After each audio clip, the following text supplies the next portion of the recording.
Let's talk about some catchers.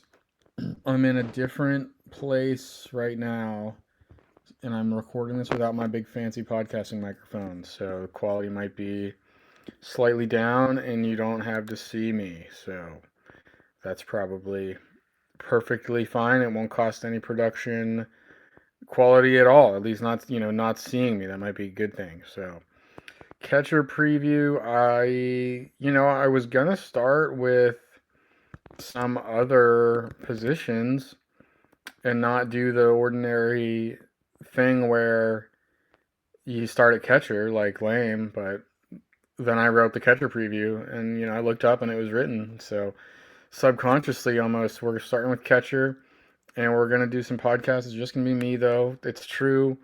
Podcasts are better with multiple people.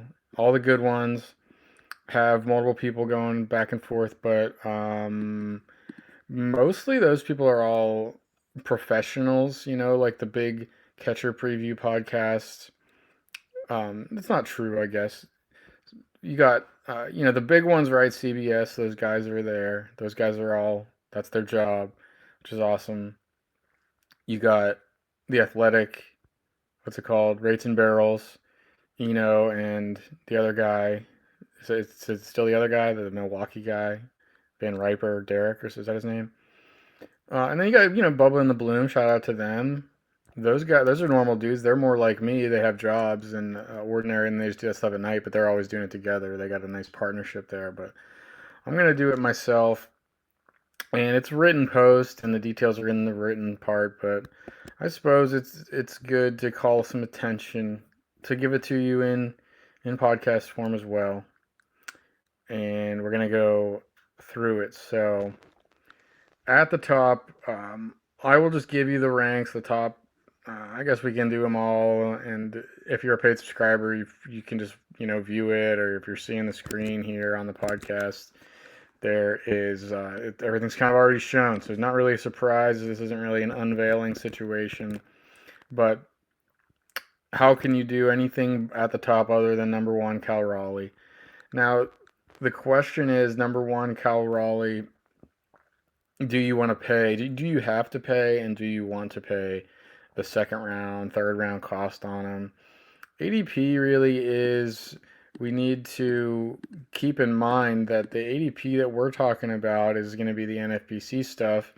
And what you need to know about those leagues is that those guys are two catcher leagues, at least 12 teams, two catchers. So at the absolute minimum, those leagues are starting 24 catchers. And as you know, and as we'll see after you get past the first dozen or so, 15 catchers, like, gets pretty ugly, and people really want to capitalize early on catchers. So those guys get pushed up the board. Now, if you're in a 10-team league or a 12-team league where everybody just drafts one catcher and you only get 12, 13, 14 catchers drafted, then you're more likely to see these names not nearly this high because you just don't have that. People aren't as panicky about getting a catcher because at worst you'll end up with someone that's decent. So maybe a spoiler alert here, like my general strategy in a 12-team league with one catcher would be to wait and just take one of the guys at the back end because there's a lot of upside late, and if it doesn't work out, you can always stream or figure something out or whatever. It's just really not worth paying the premium, but it all depends on how your league goes. Catcher, like unlike other positions, is dependent on the league in terms of where these guys are going to go. So I don't think it's necessarily crazy to take Cal Raleigh. Obviously, it's not. I mean, the guy hit 60 home runs last year. I just think the downside, every pick, right, is a downside upside calculation. So um, I there's more downside than upside. And that's always going to be true when you have a guy coming off a career year, especially like I mean, Cal Raleigh could have done three-fourths or two-thirds as much as he did last year, and it still would have been a massive career year. I mean, he was almost at the career year at the All Star break, right? Like it was insane. The second half really wasn't as good as the first half. We don't care about that. We don't want to split things up. Uh, but just like look at the batting average projections here. 241 for my model, 229 for ATC. I'm at 41 homers, ATC's at 39, and those clear the rest of the field by 10 homers. Nobody else except my model gives Perez 31 homers and Goodman 30. Nobody else has 30 in ATC. So, and the ATC projections Raleigh is 10 homers clear of the second place guy, which is Shea Langoliers, who we'll get to. Now, if you can get in, nobody, I'm not saying that anybody in their right mind thinks that Raleigh's going to repeat what he did last year. Like, everybody pretty much knows that's not happening again. But I think what we might not fully grasp is what the regression could actually look like. I mean, could he could regress, I think, back to who he was in 2024. Like, why wouldn't that be a very reasonable expectation to go right back to 2024 numbers, which were 34 homers and a 220 batting average? Still 100 RBIs, still a standout at the position, no doubt. He did steal 6 bags that year, stole 14 last year because he had 705 plate appearances. It just got ridiculous playing time. Uh, so, even that 2024 season wouldn't be a disaster. Obviously, it's pretty great catcher season, 34 bombs, even with a 220 batting average. But that batting average holds you back, and there is downside. They come back into the 30s in home runs, and the price is just a little bit out of control. But it depends on your league and stuff. Obviously, he's the number one catcher, not close. Anybody even stating somebody else would kind of lose credibility, I think. I called tier two. So in the written post, I did big tiers and then sub tiers. But the next four guys, I think the next even um, yeah, next four guys I'd say Ben Rice, Shea Langoliers, William Contreras, Hunter Goodman. That rounds out my top five. Ben Rice has just had a meteoric, except it's like the opposite because ADP goes down and meteors go up. Although, is there an up and down in space?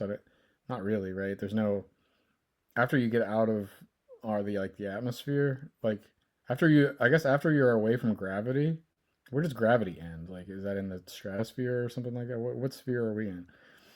After a certain point, gravity there is no up and down, right? So meteors don't really go up. Anyway, um, I'm not going to use the meteoric simile. Is that not no, a metaphor? Because it doesn't actually make sense. But Ben Rice's price has just gotten ridiculous. He's inside the top 50 now. He's the second catcher by ADP. And I think it's just adjusting to probably what it should be. I mean, the numbers were crazy last year. We talked about it. You'll see it in the Yankees preview. You'll see it in the catcher's preview. I don't have to rehash all that. All the advanced numbers are just off the charts. I mean, great swing speed with a high contact rate, great pull rates, great barrel rates, great K rates. Everything you look at, you really can't poke any holes in it. The only hole you can maybe pick is that, yeah, it was in less than a full season, and he's 26, and it was kind of out of nowhere. It's not like he was a can't miss prospect and stuff like that. So maybe he's just an overperformance in all regards last year, and maybe he'll regress pretty seriously. But there's plenty of room for him to regress to still be a top two or three catcher. So he's kind of right around here. This threesome, I think that you're picking from if you're not the Raleigh guy, but you're getting into the catcher waters second. You're looking at these three names: Rice, Langoliers, Contreras. That's also pretty clear to me. I don't see much reasonable dissent from that. And it's league dependent. William Contreras is going to be the points league guy you want, just more solid playing time as the Brewers DH. He's the Brewers catcher. He catches a ton, but when he's not, he DHs more. He's kind of established himself as like the highest playing time catcher. Not last year because Raleigh kind of took that over, but Contreras, without a ton of power, without the same kind of power projection, he projects for 20 home runs while Rice and Langoliers are both in the upper 20s. But Contreras walks a lot, hits for a better batting average. I got him for a 350 OBP. So does ATC. So Contreras is probably your number two in points leagues if you're just kind of going by the projections. But Rice and Langoliers could both smash him in points leagues if they're going to realize some of this like 35 homer, 250, 260 batting average upside. Athletics preview, if you read that, you know that Langoliers really like turned the K rate around last year, 19% K rate if I remember correctly. So both Rice and Langoliers have big power with solid K rates, and that is just hard to find. Maybe it won't last for Langoliers because he was a high K guy prior to last year, but really convincing. Like his K rate was down all year, and the batting average followed in the second half. He hit 300 after July 1st, I think. So it got really ridiculous. I think he was actually the best roto catcher in fantasy after July 1st last year, or at least after the or at least after the All Star break. Um, yeah, that's in the Athletics preview too. Like he was actually better than Raleigh in standard roto at least. Raleigh was still hitting more home runs and stuff, but I mean the projection on Langoliers is really impressive. 29 homers, 252 batting average, 6 swipes. That's ATC's projection. We're about even though. You see a lot of similar projections between myself and ATC here. So Yankees better lineup. Seattle probably a little bit better lineup than the Athletics. Maybe there won't be 200. Maybe there's not 180 runs plus RBI possibility with Langoliers. He's also probably not going to be a 155 games guy or anything like that. But um, again, if you're looking for power upside if you're looking for overall upside, Rice Langoliers are kind of there. I think they could both threaten to do what Raleigh can do this year. They'll hit fewer home runs, I think, but they'll hit for a better batting average almost surely. So that's your top three for like your best bets to be catcher one overall. Raleigh, Rice, and Langoliers, but Contreras is probably the safest, the number two safe option. It's still Raleigh. No one's taking Raleigh in anything unless you're in some league that like really rewards batting average like crazy or something like that. After that, you got Hunter Goodman kind of on an island. I would think I bumped him down out of a tier. I have this bigger tier being Goodman, Perez, Baldwin, Augustin Ramirez, Will Smith, and Yainer Diaz, I believe. I made a big tier here. That's 6 names. Goodman, Salvador Perez, Drake Baldwin, Augustin Ramirez, Augustine Ramirez, I think it is. Like St. Augustine. I think I remember them saying I was watching a game last year and they said Augustine, like the St. Augustine. So uh, I need to start saying that right. Will Smith and Yainer Diaz. Yainer Diaz. I don't know. Will Smith I know is pronounced right. So it's that takes it from ADP 70 to 112. So it's a pretty big range, but I think the big cliff is there. It's important for us, I think, to while we're doing these position previews to identify kind of the point of the draft. If you just want a guy that's not terrible that you want to get in before the cliff per se, meaning like this is the last available couple guys before there's a serious drop off in expected production. I think it's after these 10. So you can wait till ADP if it's NFBC ADP. I guess we shouldn't talk about that because most leagues aren't going to follow that same ADP with catcher like we've talked about. But if you're looking to just kind of get in before the big cliff at catcher, it's get one of the top 10 guys here. And I think most people should agree on who the top 10 is with different rankings inside of that. Goodman, I don't know. He's going to catch. Like, he played a lot of outfield last year for them, but now he's the catcher. Like, that's going to cost him starts, and it could even hurt the production as he's catching more. Like, that's the opposite of what we want. The ideal situation is that we get a guy who is a great hitter and isn't going to have to play catcher, but now Goodman is doing the opposite, and he's going to have to play more catcher. And he's on the Rockies, so any reduction in actual performance, like I guess you can't say that it'll mathematically hurt more than another guy's same reduction, but it could be really bad because the Rockies just could be a just horrible lineup. I mean, half the time they're on the road, they're scoring. I don't know what it was last year, 2 point something runs per game. There's just no counting sets available when they're on the road. Make up for a lot of that in cores. Like everything is a balance. Um, but the up down nature, I don't know. Like it just seems like every year we get hyped about a Colorado guy, and every year they don't repeat and they let us down. Goodman might be different. He might be the first guy to really break through as a consistent fantasy player since Charlie Blackmon and Nolan Arenado pieced out. But I don't want to invest in that. Like I have him fifth, and I got questions about everybody else. And Goodman does have power that a lot of these other guys don't have, so I couldn't really rank him lower than that. But in reality, like I'm not taking him. So, but he's my number five.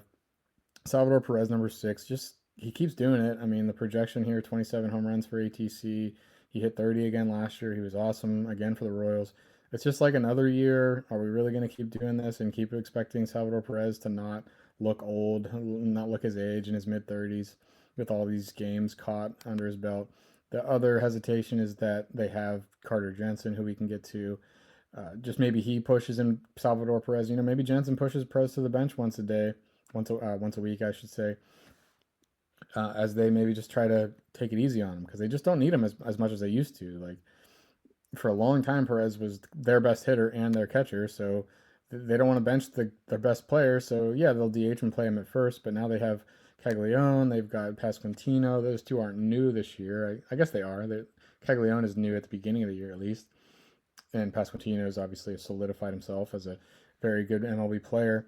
And now they have Jensen, so I'm not saying that he's going to hit the bench or he's going to lose his job or anything like that. It's just that, yeah, maybe they have more of a reason to be like, okay, we can sit Perez, we can give him 2 days off, or on average 1.5 days off a week, and you just might see the volume go down. And at some point, you're going to see this power production dry up with the age, and it's just a little bit risky for me. So I think I would be avoiding Goodman and Perez just because there's all kinds of options behind these guys. Drake Baldwin is a guy that I like.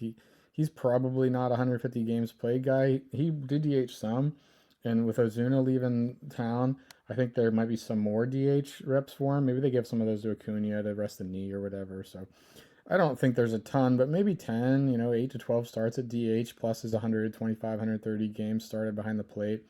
Maybe he can grab 140 starts. He's not a 30 home run threat. My projections are off kilter. My projection model says 27 home runs, so you're going to see much higher scores out of the MLB2W model. It just is really, it's taking his like decent barrel rate and his high EVs and just like giving him too much credit, I think. And maybe I'll be proven to be right. I'm not going to like tinker with it. But ATC's at 19, so it's just like he's probably a significant step behind the rest of these guys in terms of power potential. But the batting average is extremely good potentially. I don't know if that's the right way to say that. 260 for ATC, 290 for me. Again, like my model's a little bit too hot on him, but he's a really good contact hitter. Swings the bat hard, hits the ball, swings the bat hard, hits the ball hard, and makes a good amount of contact and a good lineup. He'll probably hit fourth, fifth, or sixth. So it's all good for Baldwin. I was a little bit surprised that the ADP is only 87. He's like a sixth or seventh round pick, even in this situation. So if you can be the seventh guy to pick your catcher and get Drake Baldwin, I'd be pretty happy about that. The floor is really good, and maybe there is some more ceiling. Like maybe my model's picking up on some of the ceiling that other systems aren't capturing. No steals though, just two.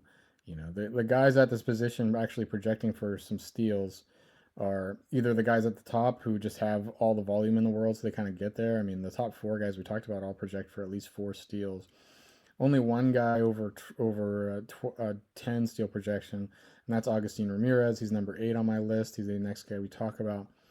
260 batting average projection for MLBDW, 245 for ATC. We haven't seen very much of him, about three-fourths of a season or so. I think he got called up in May last year. Was really good, stole a bunch of bases, hit, he played at like a 20-20 pace, I believe. Maybe not quite 20 steal pace, but he was stealing bases. He's the highest projected guy in that front. He's young, hits the ball really hard, all kinds of upside. Just some questions about like, will the league kick back? Will they find a hole in his swing? He had some cold streaks last year. Will this stuff with him being at catcher, nobody really thinks he'll be at catcher for long. He's a really bad defensive catcher. So I don't know. What do they do? Do they keep working him on that? I think it's probably too early for them to totally give up on that. So does that distract him or something like that? Like, does he really have to focus on his defense, or does he have to go learn another position? Like, they probably don't want him to be the DH this year, a 23-year-old or whatever he is. DH, that's never what you really want. So maybe they teach him. Maybe he's out there trying to learn first base, and that takes away or something like that. There's just a little bit more downside with Augustine, and for all the steals he has and the steals projection he has for 12 steals, which 12 steals at catcher is significantly different story than 12 steals at shortstop. Like you're getting a handful more steals than anybody else at the position with this projection, and that makes a pretty big difference. Even with that, like he's not a fast runner. This isn't Real Muto, where the guy who was just fast. This has just been a will thing. Like it's been a part of his game, and it was part of his game as a rookie. Just no guarantee that it'll stay part of his game. And it's not uncommon to see a catcher come up as a rookie or second year player and steal a bunch of bags, and then they kind of like back off that as they focus on other things. But it would be good news for them to just say he's our DH this year, and we'll figure it out later. At that point, you might want to boost him up a little bit, but I mean, number 8 is pretty good. Just a good catcher to grab if you start your draft without getting many steals. Number 9 is Will Smith. Number 10 is Yainer Diaz. Will Smith just playing time capped. He also hasn't had the most upside in the world like before last year. If you look at some of the numbers, last year was great, and he's always been big in the playoffs. He makes, you hear his name late in the year, so it kind of makes you remember him a little bit more positively than it actually has been. 2023, he played 126 games, hit 19 homers, hit 261. 2024, he played 128 games, hit 20 homers, hit 248. So good stuff and a good lineup. The counting stats are great, at least per game, but he hasn't played more than 130 games. He's played less than 130 both years since Ohtani showed up. Last year he was hurt a little bit, so that didn't help. But last year was his best work at the plate since his very short rookie campaign, I think. Um, 901 OPS, 17 bombs in 110 games. So he played well above his usuals last year. So there's probably a little bit of regression coming there. And the upside is just capped because he is not going to DH unless Ohtani would get hurt or something like that. And even then, he still might not. So capped playing time. The Dodgers have no reason to push it. And other than last year, his per game hitting stats haven't been like anything to get super duper excited about. Points leagues, he's a boost. We'll try to point out those guys. Projected for 356 OBP by ATC. He's a guy that takes walks and gets extra counting stats around there, so that helps in points leagues. Drake Baldwin, we should have also said, a higher OBP projected guy. So the OBP, the higher walk rates will always be guys to target a little bit earlier in points leagues. And then Yainer Diaz rounds out that top 10 before the cliff, kind of the last guy I would say you want if you're just playing it safe, if you want to get one of the top guys. Wasn't a great year for him last year, but some bad luck. And, the Astros didn't add anybody to like threaten him. I think he'll get 140 games, getting some DH reps. And he's been a good batting average guy, and with at least 15 homers. Even last year in his bad year, he went for, as we pull up the numbers, Diaz hit 20 bombs with a 256 batting average. So his two batting averages before last year, Yainer Diaz 282 and 299. So back in 2023, he had 104 games played, hit 23 homers with a 282 batting average. Like, how many guys can you get 20 homers and a 280 batting average out of? Granted, he hasn't done those things at the same time for the last 2 years, but he's played 148 and 143 games and is pretty good in those two categories. So he kind of stands out. I think he's a little bit undervalued this year after a bit of a down year that I think he can bounce back from. After that, kind of your final, if you're in like a 12-team league and you want to just be the last guy to take a catcher, these would be the names you're looking at starting the year with, and then you'll stream and try to figure something out. And this is what I would more or less recommend.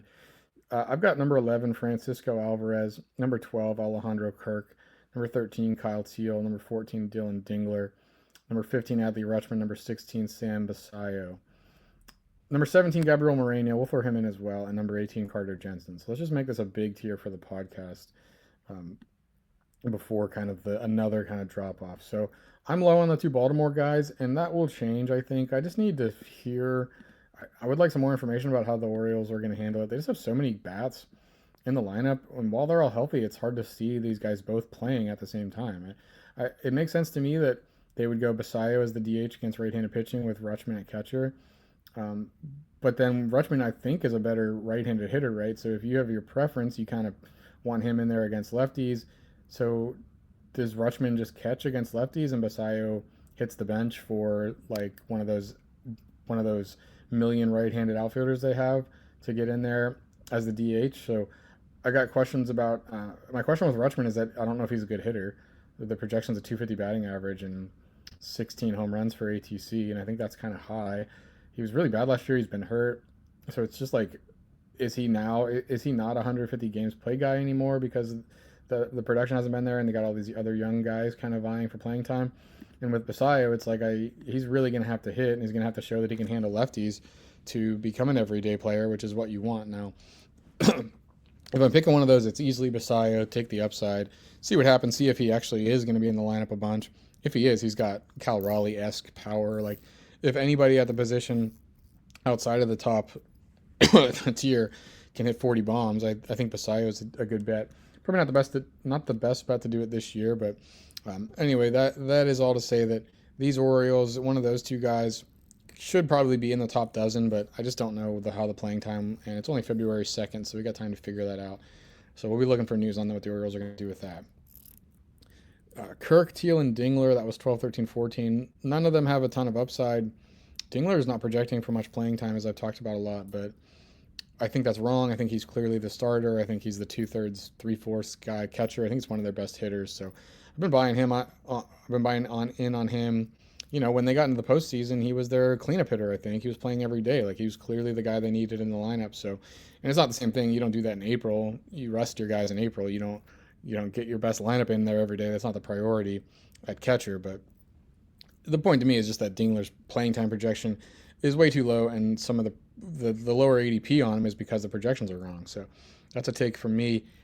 So I still wouldn't want to start him in a 12 team league. I think he got more upside and better bets elsewhere, but I'm higher on him than many other people are for sure. Number 11, Francisco Alvarez, though, he would be a guy. Just do this in a 12 team league, a 10 or 12 team league with one catcher where you think there's only going to be 12, 13, 14 catchers drafted. Let everybody else get in there. Take Francisco Alvarez and see if you have yourself a hidden gem, because Alvarez is kind of in that tier of raw power, like with the elite guys. He just needs to stay healthy. He broke a couple bones last year, which was random and unfortunate. So we're thinking, if Alvarez avoids those freak injuries, stays healthy, stays in the lineup, maybe he gets some DH reps. Alonso's gone, right? They don't exactly have the big masher in the lineup anymore after Lindor and Soto. So you could see a path to Alvarez being the main catcher and also making an extra start or two a week at DH. So there's 35 homer upside for Alvarez. I'd like to just give it a shot. If it's not going well at that point in this hypothetical 12 team league, like, you can cut him for the guy that's looking good. If maybe Carter Jensen's breaking out, or maybe Austin Wells has improved, or maybe one of those Orioles is available, and you can swap him out there. So big upside for Alvarez. So he's kind of your upside guy. If you just want a safety guy that's not going to hurt you, that you'll be okay with playing, then it's Kirk or Teal for me. I like both of those guys. I think Teal could get some DH reps as well. Like, he could have a real breakout season, and we like him, but limited raw power, and that's kind of holds the upside down.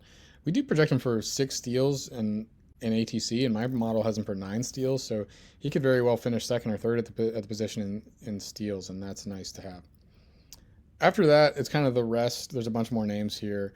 Gabriel Moreno at 17, 18 Carter Jensen, 19 Logan O'Hoppe, 20 Tyler Stevenson, 21 Austin Wells, 22 JT Realmuto. That would kind of round out the guys those would be the guys I would be somewhat okay with starting in like a 15 team league.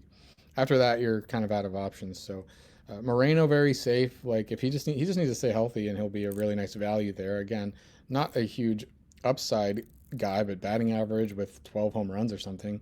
I project him for a 274 batting average and a 348 OBP, 13 bombs, 4 steals in 99 games. ATC's got him for 112 games. There's massive upside for, not massive, but there's upside for 20 more games on that, because he's just been hurt a lot. He's been hurt in each of the last 2 years. So if he's perfectly healthy, the Diamondbacks start him 130 times. He probably hits 270, maybe hits 290, maybe hits 15 home runs, maybe steals 5 bases or something like that. It could be really nice. So he's another kind of emergency plan if you miss out on everybody else. There's just a lot of these guys that you're not really going to come out of the draft in a situation 12 team, one catcher league. I don't think you're going to leave the draft like really thinking you screwed up a catcher. Like, there's a lot of options late. So I think it's best to embrace that and go late. Carter Jensen would be another guy just to, by the time you're drafting, maybe you have a more clear picture on what the Royals are going to do. We really don't know right now. There's no guarantee that he's on the team out of camp. He made 20 games in the major leagues last year at the end of the year, but they still could have financial reasons to send him back to AAA to start the year. Maybe they just want to, like, have him play every day down there rather than losing some time to Salvador Perez or whatever. Or maybe he's just maybe he and Salvi just alternate playing catcher and DH.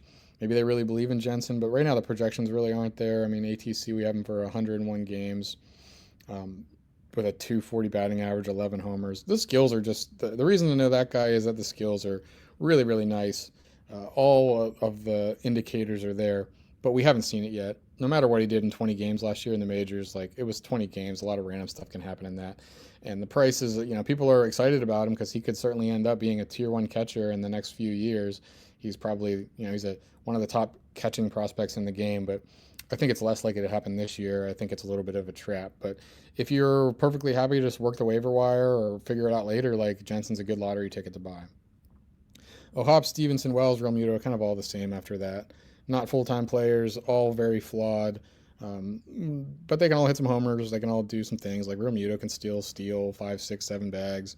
O'Hoppe can maybe hit 25 home runs if he can bounce back to some of the 23 skills he had. But not a great team context there for the Angels, obviously. Tyler Stevenson, no DH. He was a DH a few years ago but the Reds have really, I'm not saying they've bulked up their offense. They're not like an elite offensive unit or anything like that, but they've just been more players showing up that are certainly going to have DH priority over him. So and his strikeout rate came way up last year. So wouldn't be interested in Stevenson. But again, like these are guys that at least will play 4 times a week and will hit you some home runs.